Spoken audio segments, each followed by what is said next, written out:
बिस्मिल्लाहिर्रहमानिर्रहीम। सूरे अल बकरा के तर्जुमा हम यहाँ देखेंगे एक एक आयत से। अलिफ लाम मीम, ये हुर्फ़ मुक़त्तात है। ये अल्लाह की किताब है, इसमें कोई शक नहीं है।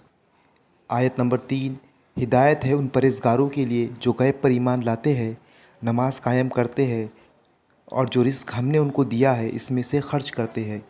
आयत नंबर 4, जो किताब तुम पर नाजिल की गई है यानी कुरान और जो किताबें तुमसे पहले नाजिल की गई थी, इन सब पर ईमान लाते हैं और आखिरत पर यकीन रखते हैं। आयत नंबर 5, ऐसे लोग अपने रब की तरफ से राह रास्त पर है और वही फलाह पाने वाले हैं। आयत नंबर 6, जिन लोगों ने इन बातों को तस्लीम करने से इनकार कर दिया, उनके लिए यकसा है, ख्वाह तुम इन्हें ख़बरदार करो या ना करो, बहरहाल वो मानने वाले नहीं है। आयत नंबर 7, अल्लाह ने उनके दिलों पर और उनके कानों पर मोहर लगा दी है और उनकी आँखों पर पर्दा पड़ गया है और वो सख्त सज़ा के मुस्तहिक़